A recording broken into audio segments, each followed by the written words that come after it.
Hello, welcome to Save U.S. Taxes Legally. We're going to start off with three simple questions. Then I'm going to give you the history, and then I'm going to the information. Then I'm going to tell you about myself, and then show you some of my climates. So let's get started. Number one, do you want to save a legacy for future generations? Number two, do you want to save taxes year after year, generation after generations? Number three, do you want to learn the secret of the rich? If you answered yes to all three questions, you're in the right location. The Spendthrift Trust is legal. It's in the IRS Tax Code 643B. Again, 643B, like Bravo. It's been in front of the United States Supreme Court on two separate occasions, and both times it's been favored. You can't get more legal than this. Imagine, uh, I imagine saving 4, 5, 6 figures in taxes every single year. You could use this money to put back into your business, to pay off your mortgage, to buy a new car, take your family on a vacation, to give to a charity, or to save for retirement, or do it all together. Imagine all lawsuits become frivolous and go away. How much time, money, anxiety, worry disappear for you. Imagine nobody knows what you own, where you own it, how much you own, what you do with it, and how much you sell it for. Welcome to Save U.S. Taxes Legally. My name is Sally Gimmon. I'm the owner of www.thetrustisyou.com and a free class online, www.sallygimmon.com. When you go out there, you'll get 3 articles from Forbes magazine, 2 pages of case laws to prove to you that this is correct and you can research it. You're going to get examples of clients and a 23-minute presentation very similar to this one. Now, imagine uh, all U.S. business owners, entrepreneurs, U.S. U.S. franchisee owners, 1099 income earners, and investors need to know this information. Maybe it's not right for them currently, but in the future, they at least have another tool on their tool belt for them. Imagine, because I learned the secret of the rich, I want to share this with as many people as possible. When I ran into a situation with paying too much in capital gains, I needed to figure out a solution for myself, and now I share it with as many people as possible. Also, the playing field for all businesses must be equal. The Amazons of the world get free land on Staten Island. My brother's brewery lost their lease because they raised the rents too high. So I know what you're thinking. You're like, how come my CPA has never told me about this? Why hasn't my financial planner ever told me about this? It's good questions. This is what trust attorneys deal with. There are 1 million attorneys in the United States. Only 4% are trust attorneys. A textbook they study in law school is called Scott and Asher on Trust, 5th edition. This is also in Black's Law Dictionary. So if you're close to a law school, or maybe you can find it online or at your local library. This is contract law that came from England way back when King Henry VIII started the Church of England. Yes, the famous king who chopped off his wives' heads. He went to go tax the lords and ladies of England. They went further back to history to the Magna Carta in the 13th century and said, oh, no, no, no, King Henry VIII, you can't do this. It is contract law that came from England to the colonies while we were still part of England. Our current tax code went into effect February of 1913. It was only supposed to be around for a few years, but it's just grown and grown and grown and grown 111 years later. The super rich families of 1913, the Carnegies, the DuPonts, the Kennedys, the Rockefellers, made sure they could save taxes. If they can save taxes, we can save taxes. Again, the Spendthrift Trust is legal. It's in tax code 643B. It's been in front of the United States Supreme Court on 2 separate occasions. Please Google tax code 643B. you're going to find an opinion letter from the IRS saying they do not support the irrevocable, complex, discretionary, non-grantor spendthrift trust. That's okay. It's an opinion letter. Only Congress can change the tax code. And so many US presidents, senators, and congresspeople have this spendthrift trust. It's not going to happen. So let's go over the 5 elements we just talked about: irrevocable, complex, discretionary, non-grantor, spendthrift trust. Irrevocable. This means it goes from generation to generation to generation. The Rockefellers Spendthrift Trust is 7 generations old and has almost 400 people under the same EIN or employee identification number. They'll file a 1041 tax return and continue to save taxes. Some people are afraid once you get something into the trust, you can't get it out of there. I personally have wholesaled 28 properties. I have 12 notes, a crypto bot, 3 rentals, and 3 seller financing houses. The trust owns it, the trust sells it, but I have access to the money with my debit card. Irrevocable. Complex. This trust can hold money from day to day, week to week, month to month, year to year, decade to decade, century to century. 97% of the trusts out there are what my mom and dad had and what Susie Orman talks about on PBS television, the family trust. There is nothing wrong with the family trust, but once the people who started the family trust pass away, it dissolves and all assets must be separated. This is not your mom and dad's trust. This is what the super rich have, and you could have too.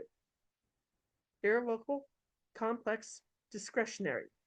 Whoever's the trustee or trustees can make the rules for all the beneficiaries while alive and also from after they have passed away. Clients of mine, husband and wife, have 4 apartment buildings in Los Angeles. Their 32-year-old daughter has a slight problem.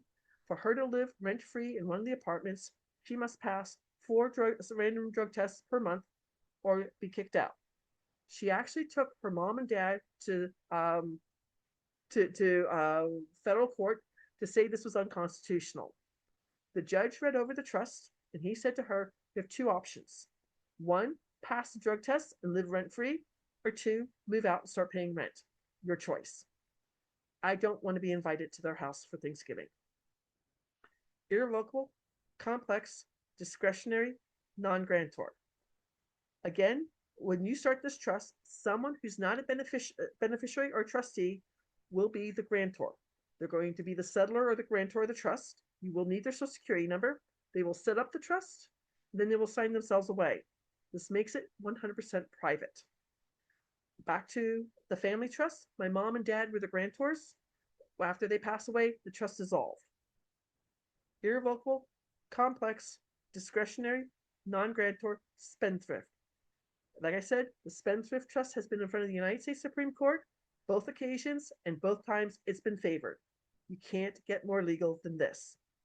Now, all the trusts out there are going to save you in 4 very specific ways. Write this down. Number 1, you're going to save taxes year after year, generation after generation. Number 2, it's going to keep your information completely private. I'm a real estate investor. They told me for every property I got, I needed an LLC. They did not tell me that the LLC is a statutory or state law. So what happens in Arizona is not the same thing that happens in North Carolina. And that 40% of all LLCs, S Corps, and C Corps get sued every year. Anyone can go online to the Corporation Commission or the Secretary of State and research LLCs, S Corps, and C Corps. Your information is in a titanium vault of the trust, and nobody knows what you have or where you have it. So save taxes, keep your information private. Number 3, lawsuits.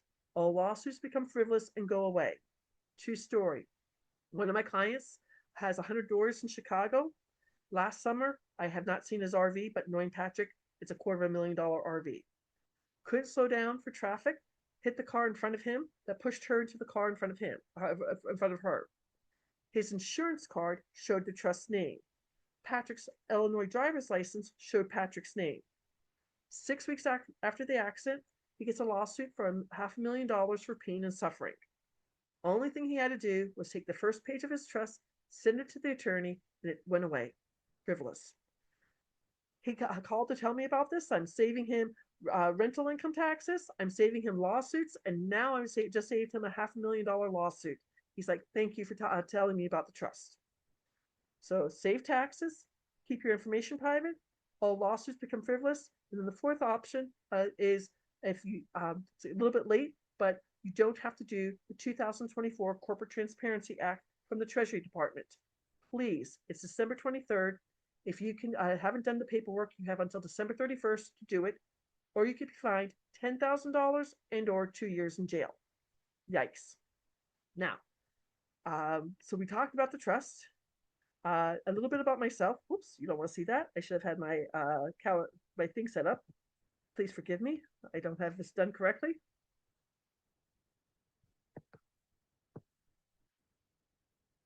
We're going to start the slideshow from here. Now, to tell you a little bit about taxes, there's 4 layers of taxes.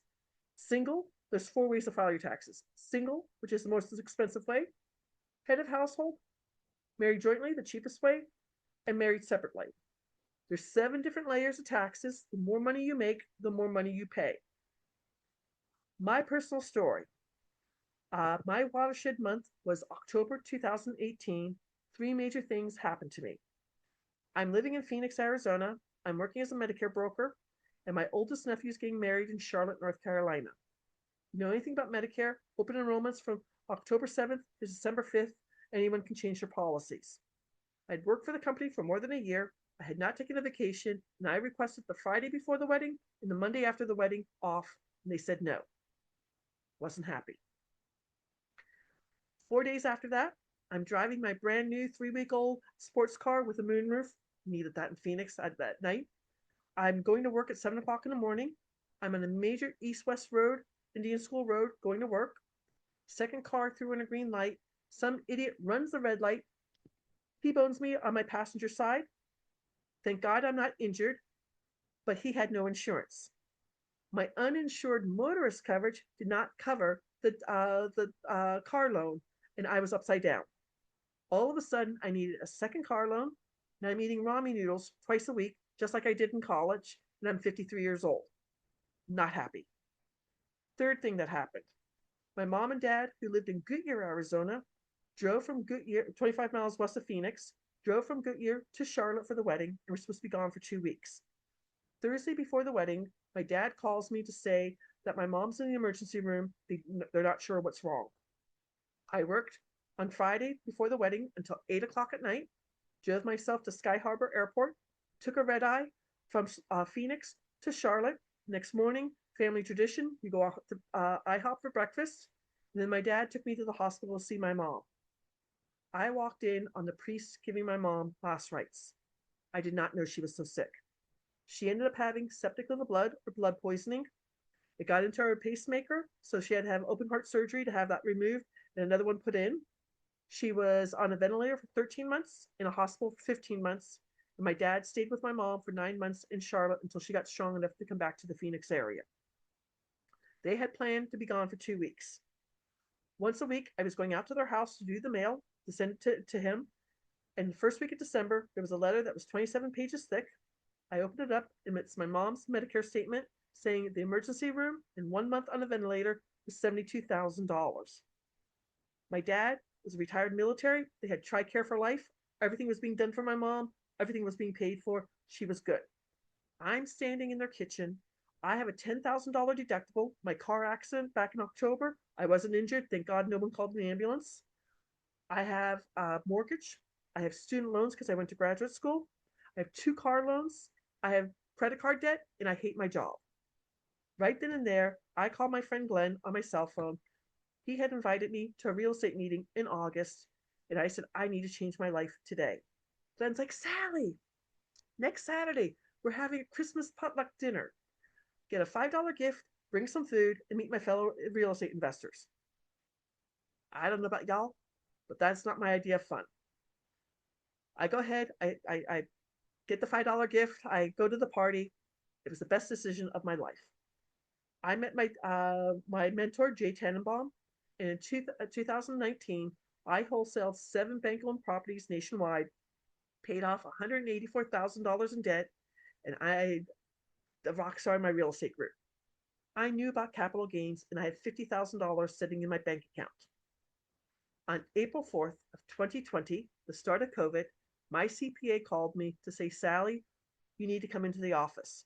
Your tax bracket went from 22% up to 24%, and you owe the federal government $97,000 in short-term capital gains. Again, the tax bracket, 22% to 24%. This is April 4th. On April 1st of 2020, three of my properties did not pay me. I now owe the federal government $27,000 that I did not have. I drove out to his office late on an afternoon to sign the paperwork. Get my parking validated. Go down to the parking garage, and I literally cried for 20 minutes. If you know geography, Scottsdale's east of Phoenix, so I have to drive back into the sunset to Phoenix, tears running down my face. My great aunt Kitty in Ireland always said, sleep on it. Went to bed thinking, how can I save on capital gains? I wake up at 5 o'clock the next morning, and I knew I had read an article on the Rockefellers Spendthrift Trust. It's called The Office. I went and researched that and started researching the Spendthrift Trust. September of 2020, I started both my business and my beneficial Spendthrift Trust, and I started teaching mastermind. I was the first female mastermind in my real estate group. Let me share my screen again for y'all. Oops. Oh, this is important. This is current. I don't know what's going to happen once President Trump gets into office and rolls back taxes.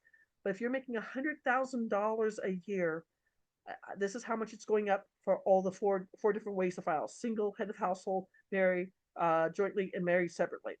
It's going up over $1,000 for each department. This is my first real estate property. I bought in July of 2020 before I had the trust. I did 2 simple bill of sales, one from my LLC to me, second one from me to the trust.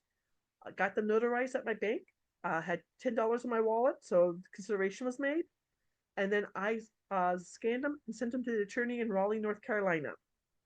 When it finally went to auction on August 28th of 2021, started at $50,000 and went all the way up to $64,326.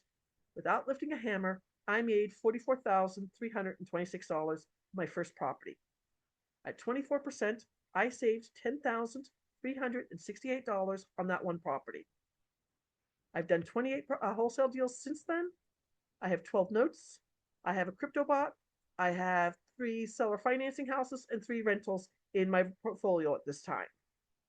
This is just a chart showing if you have short-term capital gains, when you sell something at a profit. I don't care if it's crypto, if it's forex, wholesaling, fix and flipping, auction houses, or tax liens.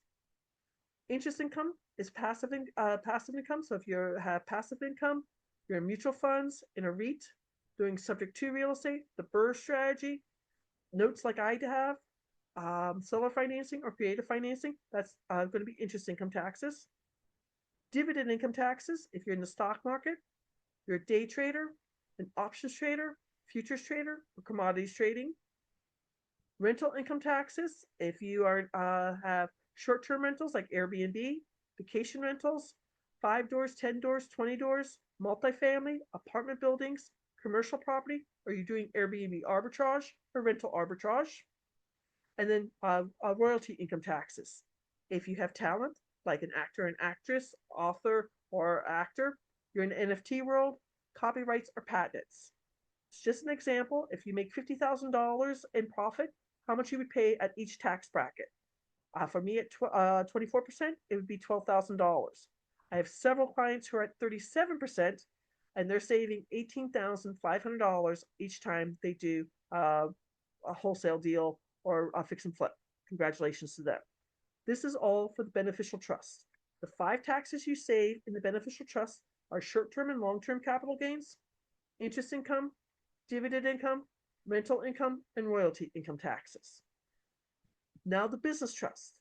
This is for all U.S. business owners, U.S. entrepreneurs, franchisee owners, and 1099 income earners. You might be an insurance agent. You might be a realtor. You might be a digital marketer. If you're working for yourself, You could have the trust. I cannot help W-2 income earners. So a mechanic in New Jersey, he and his wife started the company. They have 3 grown children. They want nothing to do with the auto body shop. So with him saving $3,039 per month, in September he went to the local high school and got 2 students who are interested in becoming auto mechanics come after school, and on Saturdays he's paying them $15 an hour out of this money he's saving. The salon owner and the salon school, she's making over $1 million a year in Los Angeles. She's saving $33,467 per month. That's more than some people make in a year. The Shopify owner sells earrings. She's 23 years old. In 10 years from now, if her store doesn't keep growing like it has been, she will save over $173,000 she'll never have to pay back. The home inspection company in Ohio is saving $6,104 a month, not working harder, not working longer. The real estate broker in Illinois is saving $4,979 per month. He also had me do a presentation to his top real estate agents. 7 of those agents bought a business trust. He made a commission off of that. The dentist in California is saving $2,483, and he's putting that towards his student loans. The HVAC owner, this was a business broker that brought me this deal. The gentleman who sold the company with 12 trucks saved long-term capital gains. The gentleman who bought the company is now saving $20,052 per month with his Business Spendthrift Trust. The real estate agent, this is one house in August of 2023. I just saw her at a Christmas party last weekend. She told me she sold 6 more houses in 2024, and she's saving so much money. A business coach in Indiana is saving $4,893 per month. A chiropractor in upstate New York is saving $6,352 per month. A gentleman in Ohio with 2 sub shops is saving $40,122. He took that money and opened a 3rd shop. An Amazon store owner in Oregon is saving $4,701 per month. A commercial light salesman in Chicago who was only working 3 days a week because he didn't want to pay more money in taxes, now jokingly said he's going to start working 5 days a week. So this is a little bit low for him, saving $3,615. That was just on his 3 days a week. And finally, a paid speaker in Iowa saving $3,510 per month. Now, long-term capital gains are taxed a little bit differently. They're either 15 or 20%, and they affect you they're a year or more when you sell when you sell a business, when you sell an investment property, a baseball card, or anything at a profit. This is a true story. A son saw my TikTok video, contacted me on TikTok. I told him how to get on Zoom. His mom and dad, his dad and his 2 brothers built this restaurant in 1984. They were selling it as is March 30th. They had no idea they would have to pay $450,000 April 15th or $600,000 at 20%. They were working with a business broker, Sam. So I contacted Sam to tell him we had to change the wording, not the wording, but just the name on the trust.